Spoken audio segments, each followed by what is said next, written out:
to Service Headline News. I am Marty Smith. I'm Eric Pratt. And I'm Jake Wall. And we're here to bring you the latest headlines and updates pertinent to all servicemen and women. So sit back, get informed, and maybe have a laugh as the Swearing In Podcast presents Service Headline News.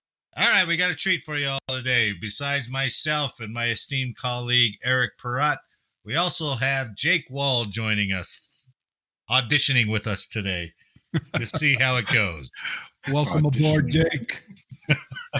Thanks, Eric. It's good to meet you, too. And for those of you listening, you can catch his episode. God, I think you were like 4th or 5th, I think, way back when last year, something like that, Jake. Yeah, I was early on. It was like warthogs and elk and something else. So today we're doing it on the September 27th, but tomorrow, September 28th, and on September 28th, 1968. On this day, Special Forces A Camp at Thuong Duc. God, I cannot pronounce that. Say that again. Duc was defended from attack. This story is by Steve Balistieri. Okay, I got to give you a little setup on it. The U.S. back in 1968 in Vietnam, the U.S. Army Special Forces built a number of camps to defend South Vietnam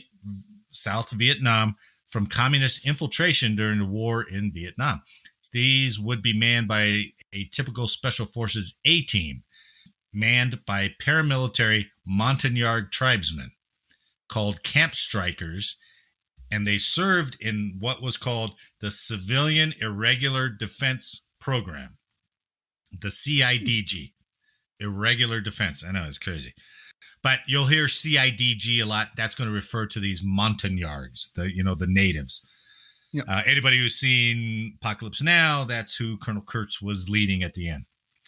What's black shorts and black shirts? That's the NVA. The Montagnards did it too. Maybe. I don't know. Maybe they had some leftover ones, but they fought with us. The Special Forces led these guys. They got a good deal on black shirts. What's an A team? All right. I'm doing this for my brother, so I got to get it right. An Operational Detachment Alpha, ODA, or A team is a heart and soul of Special Forces. That is 12 highly trained soldiers, primarily 10 non-commissioned officers, a warrant officer, and a captain. And there are 6 different MOSs. I'm not going to go into the MOSs. They vary from demo to medic to heavy weapons, so on and so forth. Special Forces Camp A109 at Thuong Duc was a typical Special Forces camp. It consisted of an American compound surrounded by an outer band occupied by the CIDG troops. To the south and slightly west was a CIDG outpost. The outpost and Camp A109 straddled fingers or ridges that extended down from the high plateau to the river valley. As such, the camp had a commanding view of the river and the river valley. And it was stationed before Da Nang. So it was one of those, it had several camps out trying to protect Da Nang. The 5th Special Forces Group maintained an A-team at Thuong Duc from 1965 until 1970. Because of the proximity to Da Nang and its strategic importance, the North Vietnamese Army made the capture of the camp a priority. It was along a major infiltration route by the NVA and always under attack. In September of 1968, the NVA was making another major push for Da Nang. First, they had to take Camp 109. They slowly infiltrated in the mountains on 3 sides of the camp, building up their forces in an attempt to overrun the camp. On September 28th at 0200, the NVA 21st Regiment attacked and overran outposts Alpha and Bravo.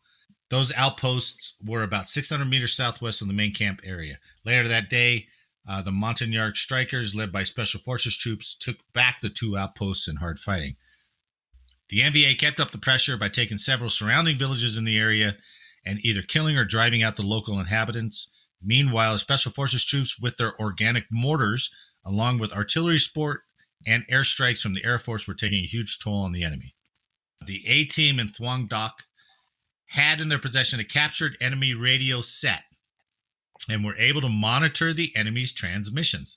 The NVA was in desperate need of replacements and medical supplies as they were taking severe casualties.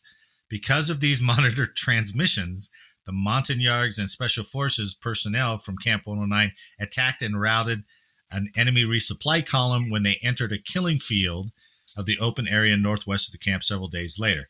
They caused an additional 100 casualties of the enemy. While the NVA kept up pressure against the camp with several rocket and artillery attacks, as well as many probes against the surrounding area villages, it was clear that they had lost the element of surprise and as well the initiative. Then the 7th Marines, for all you Marines out there, the 7th Marines was tasked with relieving the surrounded camp area. 2nd and 3rd Battalion, 5th Marines were attached to the regiment. The Marines and supporting South Vietnamese units began to help clear the area. Together, the Special Forces troops, the Montagnards, and the Marines, with support from attack aircraft, listen to this, attack aircraft, AC-47 gunships, artillery from 3rd Battalion, 11th Marines, and the Army's 4th Battalion, 8th Field Artillery. I was actually in the 1st Battalion, 8th Field Artillery, by the way. The Marines slowly pushed the NVA back to the Laotian border. Casualties for the Special Forces camps from the A-109 after action included 21 Montagnards killed and 32 wounded, and 9 Special Forces were wounded. It seems like there would be more. So these guys were really actually pretty good. Yeah,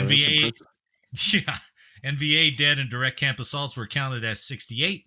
However, many more were killed in artillery and airstrikes outside the camp. Thuong Duc would be attacked again by the NVA again during the time period from late April to early June 1970. In spite of this, the Military Assistance Command Vietnam, MACV, insisted on shutting down the Montagnard program and converting the camps over to Vietnamese Ranger battalions. By November 1st, Camp A-109 was closed.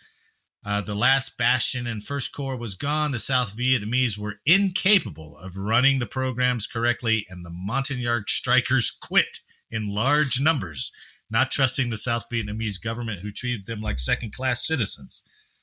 The conventional MACV advisors lacked the experience and communications to adequately defend the camps, and eventually the NVA swept through the areas with ease. So another good strategic decision by MACV. So that was September 28th, 1968. There's your day in military history. I have one comment. I was always under the impression that the movie Green Beret with John Wayne was original, but it was apparently stolen from that actual event. Do you remember seeing the movie and it was 109 Savoy? Yep, I remember that movie. It was 109? 109 Savoy. Yep. Wow. How about that pull, Eric? Good pull. Man? Blew me away. I thought it was a real story. It looks like it was based on a real event. That's even better. Yeah. Good movie. Now, I mean, my God, he towered over all, over all the actors they had to play the Montagnards. I mean, he was a tall guy anyway, but. Yeah, I mean, but your setup for that story was exactly the Green Beret movie, man. That's really cool. I have to go rewatch it. Okay, just a quick update. As Hurricane Ian is coming up the Gulf Coast towards Tampa, Stars and Stripes reported just today that the Air Force and Navy evacuated planes and ships from military bases in Hurricane Ian's path. MacDill Air Force Base in Tampa evacuated its fleet of KC-135. The Navy also evacuated most of its P-8 and P-3 maritime surveillance planes from nearby Naval Station Jacksonville. Eglin Air Force Base, located some 300 miles farther west of MacDill on the Florida Panhandle, also evacuated aircraft Tuesday. Base leaders sent F-35 stealth fighters out of the storm's path, but they did not close the installation Tuesday. Meanwhile, Florida activated some 5,000 National Guard troops who were staging in armories and bases across the state to respond quickly to the storm. Guard officials said another 2,000 National Guard troops from other southeastern states were also prepared to deploy to assist in recovery efforts. The Guard was poised to conduct route clearance, search and rescue, security, and humanitarian assistance. The Florida Guard had staged aircraft, high water vehicles, and boats to respond to the storm. So good on Florida. Doesn't it sound like they got it going on, right? And they're already prepping. I mean, I know they prep anyway, but just to hear at least the military portion of it, it's, that's kind of cool. I hope Ian doesn't turn into a 5, but you never know. Yep. Yeah, those guard guys, man, I wonder what, are they like weapons loaders and stuff? And then all of a sudden they're like, okay. Now you're filling sandbags. Yeah, Could exactly. be. Yeah. Yeah. Because Space Force is going to have a guard. They're always tasked to get people off their roofs. Yeah. Well, yeah, that's true. Right? No, they're not. I don't know how Space Force is going to work, like with the guard element. Hold on, guys. We really need some GPS coverage. Space Force has already done their job. They identified the hurricane. Guard. They saw the hurricane. They're like, we're done. You got to give them that credit. Done.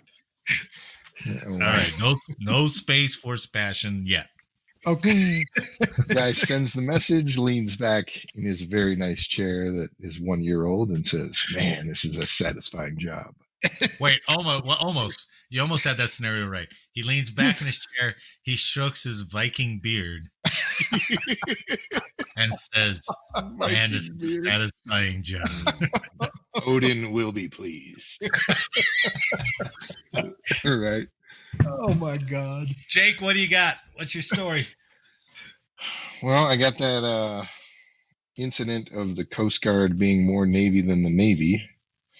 So it was that article in the Navy Times where the Coast Guard cutter Kimball is up there in around Anchorage, Alaska, up in the Bering Sea. Where are they out? Into they're based in Honolulu, so they're a little far away from Bering Sea. My God! Yeah, and it's a coasty guy. Yeah. So they're up there in the Bering Sea, and they run into a guided missile cruiser from China. And then after they started to approach, they discovered there's 2 other Chinese naval ships and 4 Russian naval ships, including a destroyer, all in that single formation area. So, and then, there's been news articles about China and Russia kind of pushing up, establishing more presence in the Arctic, in the Aleutian area, you know. It was just interesting. The one Coast Guard guys called in backup, and a C-130 showed up, so scared off all the Chinese and Russian Navy ships. What kind of C-130? Like an AC-130? No, it just says C-130. Jeez, so that's all the news. Like, some goofy transport guy. Yeah. Some cargo up here just in case. Throw pallets down on him. Yeah. I'm sure there's. The C-130, man, that thing is so versatile, right? It does. Yeah, that's true. Everything. They push the mother of all bombs out the back of a C-130, don't they? Yeah, the Moab, yeah. Jeez. Well, who knows? That could have dropped. So this Coast Guard guy was just on a routine patrol, or what? Just cruising around? Yeah, they were just cruising around up there in the Bering Sea, just in case they needed to respond, and we're like, what do you think? What's that? Yeah, what do you think that radar guy said? Holy shit! This can't be right. This can't be right. Well, I know between the 2 of them, Beijing and Moscow have also pledged to intensify that practical cooperation in the Arctic. So you're going to start seeing more and more of that shit. When you see the Russian bombers flying by, you might even see a Chinese bomber flying with them these days. Yeah. That shit's going to get bigger and bigger. Do we still have base we have way out on the end of the peninsula? Shimia? Shimia is out there. Yeah. It's still out there, right? Yeah. Geez, those guys got to be the first to go if it gets really going. Right? I think it's honestly like a token military, and the rest are contractors. Honestly, I think they're running like some radar or some random junk out there. Contractors are out there because of the big bonus to go out there. They're like, hey, Sweet bonus. fight no fucking Russians. Yeah, I haven't I'm had off fresh the milk in months. Expecting to fight under these conditions? Get out of here. Oh my Fresh God. Well, I tell you, yeah, Milk you're and right. powdered eggs. The Coast Guard at one time, I can't remember who they were under, Department of Energy or whatever, and then they moved them over to Department of Transportation. I probably have that wrong. I think they're. But as soon as they did that, then they started doing. Well, they are now. But I think when they moved them over initially 20, 30 years ago, that's when they started doing all that drug interdiction stuff. I mean, we all like to trash talk them, but they do some awesome missions. And They then do more come than we home. do. Yeah. They're like, all right, I'm going to live on the coast, do some cool stuff, and be able to come home at night. Yeah, Good point. that's true. That's And true. we're trash talking them. Hey, coasties. I know. I don't know why. It's especially us Air Force guys. Eric's the closest one that's done anything that's manly in the Air Force. So. That's right. My God, coasties don't even know what a weapon is, for Christ's sakes. Give them a freaking fire hose or something. That's right. As they're behind the turret of those twin 50 cals, they got trained on those immigrant ships coming in. Yeah. Big time drug interdiction, too. That's a good mission. Yeah, that's a big mission. Yeah, absolutely. All right. Thanks, Jake. A couple months ago, the Army was talking about advising soldiers to go on SNAP or welfare. Well, just like that whole Air Force special duty pay when they were proposing to cut it, and then they got so much flack and they came back and said, oh, we're not going to cut that. That's ridiculous. We're not going to do that, even though they had proposed it. Just kidding. This is almost the same way. So this story is Military Subsidizes Service Members' Grocery Bills Amid Higher Prices by Casey Harper from the Center Square website on September 25th. Air Force Brigadier General Pat Ryder laid out a series of changes from Defense Secretary Lloyd Austin to help families deal with the recent rise in costs, particularly in food, housing, and childcare. We're surging funding into the commissary system to drop prices at the register so that military families see savings of at least 25% on grocery bills compared to their local marketplace. An investment that means military families will see lower grocery bills at the commissary in the next couple of weeks. That's smart. That's great. That's what I always thought the military would do. When you first came in the military and they're like, hey, go to the BX or go to the PX and go to the commissary, they'll beat all those prices. And you went and you're like, they're not that much cheaper. And every time I go, it feels like a UN food drop. Like everybody descends and like the shelves are cleared and like, goddamn, everything's gone. So you do have to pick your times, I know, to go. But I didn't find always those discussions, right? Like, well, you have to pay that surcharge. You do you have don't to have to pay tax. Right. And then you have to pay the bagger. Well, you have to. Oh, yeah. I forgot about baggers. Tipping that guy. I forgot about that. And he's right there. And you know he's getting nothing. And if you don't give him something, you're going to be just the dregs of the earth. But when you're first in the military, like, dude, I got like $1 to tip you. Yeah. But I never found it like crazily cheaper. So at least I think when they originally proposed this back on September 9th about going for the Army guys to go on SNAP, because what it was, Sergeant Major of the Army recommended that you go to this, you seek guidance, assistance, and advice through the Army's Financial Readiness Program. Well, if you went to that website, the guidance pointed soldiers to the Supplemental Nutrition Assistance Program, or SNAP, and linked them to the Federal Welfare Program's website. So I think people were like, what the F? And then I think they got enough feedback from them. They're like, oh, whoa, here's what we're really going to do.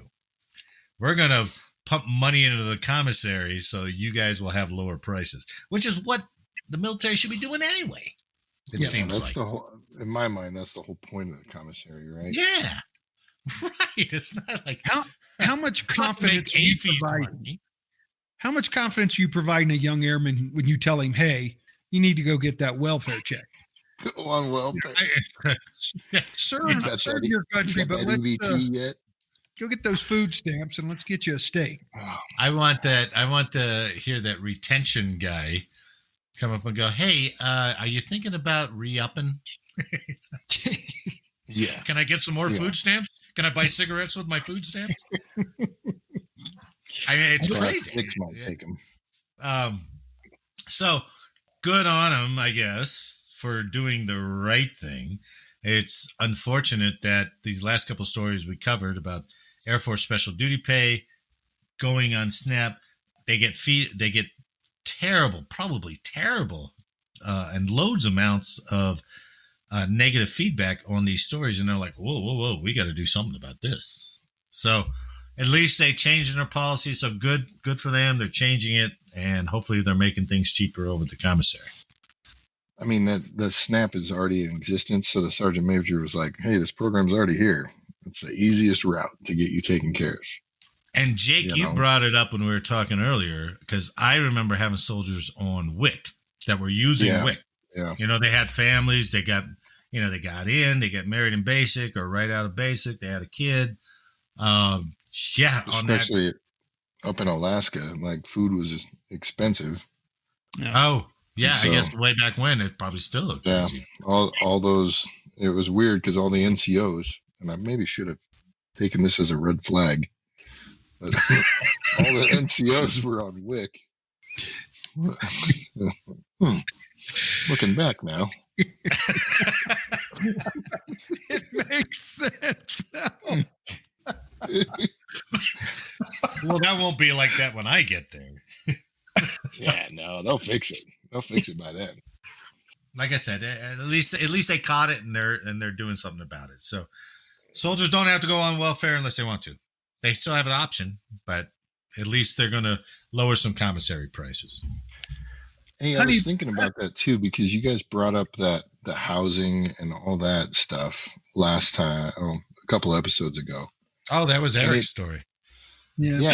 And right around that same time, I mean, I'm not conspiracy theory or anything, but all the housing went privatized at that point in time. CE no longer took care of the houses. Oh, all the companies came in.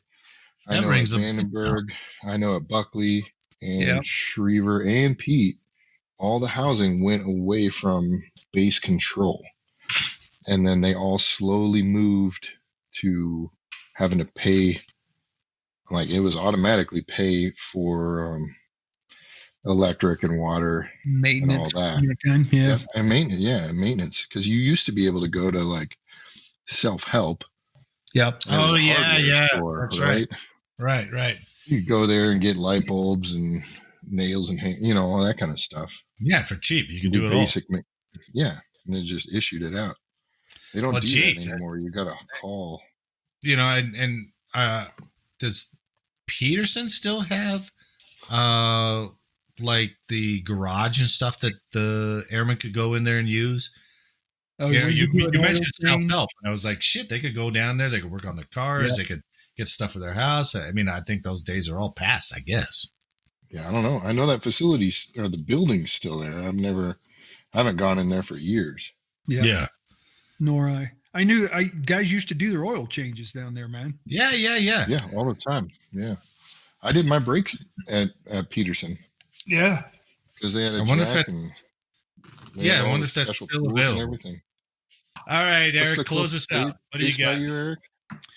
Well, since Jake was going to start tonight with us, I thought it'd be really good for me to educate him a little bit on some military history. And in this case, it's the famous birth control glasses and where it came from. So the article by Sarah Seacard starts with, when I was 15 years old, my vision started to go. And as a military brat, the options for eyewear were limited to a set of frames offered by the Navy's medical system. It was while trying on various pairs that I heard the phrase birth control glasses for the first time. Man, I didn't think dependents wore those either. Well, That is wait, horrible what? to have a 15-year-old girl be like, I can understand me going through basic. That's understandable. Here's your free glasses. Have fun at homecoming. Most of them were just clear lenses. They weren't even prescription. Yeah, exactly. It continues. Luckily, my parents decided I could invest in eyewear from lens crafters. But for about a century, service members in more recent history, those in basic training, haven't been so lucky. At least that's how long the military crusaded to transform anyone wearing a standard issue spectacle into, well, a spectacle. Now you're going to love this. Clever. In 1917, the U.S. military came to the realization that not every sailor, soldier, airman, or Marine had perfect vision. Duh. As such, the subcommittee of ophthalmology, which fell under the Council of National Defense, was tasked with standardizing glasses. At the beginning of the war, no provision existed for supplying soldiers with spectacles, according to Army records. The remedy for the lack of standardized eyewear during World War I gave rise to the military's now infamous birth control glasses. The need for proper eyewear led to the development of a program in 1917 to furnish spectacles to officers and recruits for a price 10% over the government's cost for the frame and lenses. Oh, of course. Which, by the way, you can't afford now because you're on WIC. So don't even try it.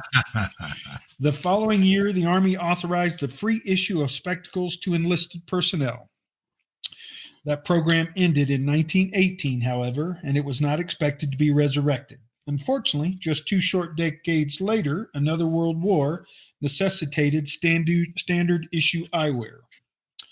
The medical department was alerted in May of 1941 by the commanding officer of the post hospital at Fort McClellan, Alabama, who reported 75 enlisted men with glasses broken in the line of duty who could not afford replacements, and others for whom glasses had been prescribed but who had no money to buy them.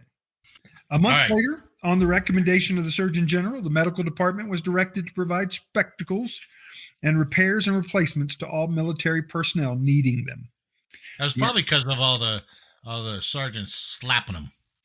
Oh, yeah. How many got knocked off your face? I like how some accountant got a hold of it and be like, do we really need people that can see? My God, that's like an extra $2.35. Yeah. 4 years, we could save this much money. With just an ugly ass frame. Like World War I came along and like, dang it. Well, I mean, they're a little blurry. Can they still sight the weapon or what? They don't really need glasses, do they? They don't need it. Definitely, they don't need any teeth. So don't worry about that. That will never do that. Yeah. The Army originally went with frames that were 10% nickel silver, but increased that construction to 18% when it was noted that the heat on the lower percentage glasses called dermatitis. In other words, you got shit. How about these guys are all breaking out from the glasses. The American What's wrong with your face, man? My new BCGs. They don't only look ugly, they make your face ugly. The American Optical Company and the Bosch and Lomb Optical Company were the only 2 outfits that could handle such wide-scale production needs. And while the contract was originally given to the former, it was eventually unable to meet demand, making Bosch and Lomb the official eyewear makers for the U.S. Army. All right, big contract. Yep, that's huge. The wireframes of the time, of course, were not exactly the most flattering spectacles, but it would be in the aftermath of World War II that the thick black iterations, also known as BCGs, made their debut. First, there were black, thick rimmed cellulose acetate frames, a version that eventually settled into its brown S9 form in the mid-1970s. And like Mother told me when I tried on a pair at the base ophthalmologist's office, they make you so ugly that no one wants to sleep with you.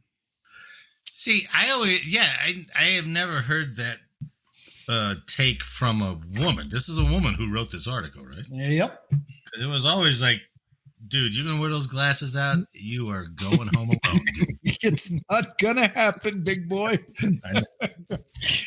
To be fair, they are the sturdiest dang glasses ever. Yeah, I think I still have my There's original like a pair. 4 or 5 hinge in one arm, you know? Right. My good name. And that big black rubber band around your head to keep them on your face. Oh, man, Dude. yeah. Remember the gas mask insert ones? Those sucked. They fogged up immediately and never unfogged. Instant. I remember when I had an NCO, was a senior master sergeant. He made the guy take the inserts out when his BCGs broke, and he made 2 rubber bands and tied them on the back of his head. He had to wear those until he got them repaired. That's well, you got to do. You got to on with the mission, right? You got to go. That was an improvisation for sure. That is all I have on BCGs. That's it. That's it, my friend. I thought there was more. No, I mean, shit. 1917. Come on, how far do you want to go back? My neighbor still randomly wears his. Wow, it's fantastic. Well, I mean, when did it say those black frames? Yep. Because see, I remember the brown ones, but they were black before, right? Because that was all they wore in the 50s. It was kind of stylish in the 50s. It was black, thick rimmed cellulose acetate frames. Cellulose plastic. Yep. But I remember I had a pair of black ones. I was like, oh, these are kind of retro, you know, back in the 80s. I was like, oh, they still look like they look, but they were much better than the brown ones the Army gave. And the brown ones, I remember you had like 3 choices, and it was just the size of the frame. So you could get like the big kind of 80s ones, or you could a medium or a smaller frame. That was it. It was this crazy brown, not even a tortoise shell. It was just a brown, ugly. Those were uglier than the black ones. You know, those have been discontinued now. Yeah, because now I think, well, they have all those bases on, or those shops on the bases and on post that have kind of contracted with them. Those brown ugly ones were discontinued in 2012. Oh, see, you did have a little bit extra on that. Well, I just they might be vintage now, though, huh? Oh yeah, yeah. They might be back in fashion. It's kind of douchebag ironic to wear them now. Yeah, well, you know, it's for those military guys who are honoring Roy Orbison. It could be. Yeah, that is true. On behalf of Master Sergeant Perrott and Senior Master Sergeant Wall, I'd like to thank you for listening today. I hope you enjoyed the show, and if you did, please leave a like and share the podcast with someone else. Let us know how we did in the comments, and as always, make sure to download the next episode for more service headline news. Eric and Jake, I'll see you next week. Eric, I'd like to pass on a little bit of advice. First safety brief I ever received: no glove, no love.